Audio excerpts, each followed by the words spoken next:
আম চিংড়ির মালাইকারি।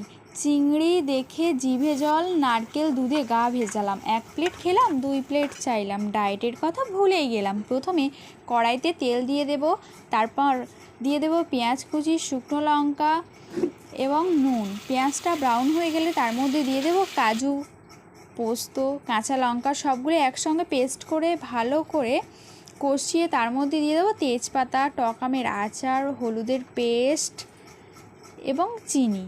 কষানোর মশলা থেকে তেল উঠে আসলে তার মধ্যে দিয়ে দেব জাল করা দুধ।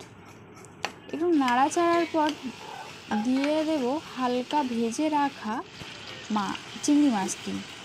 একটু ফোটানোর পর আম চিংড়ির মালাইকারির মধ্যে দিয়ে দেব ভেজে রাখা কালো জিরে এবং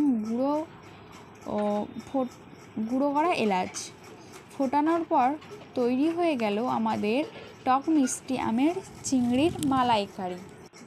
আচ্ছা, রেসিপিটা কেমন লাগলো আমাকে কিন্তু কমেন্ট করে জানাতে একদমই ভুলবে না। আর রেসিপিটাই ভালো লাগলে লাইক, কমেন্ট, শেয়ার করতে অবশ্যই ভুলবে না। Thank you.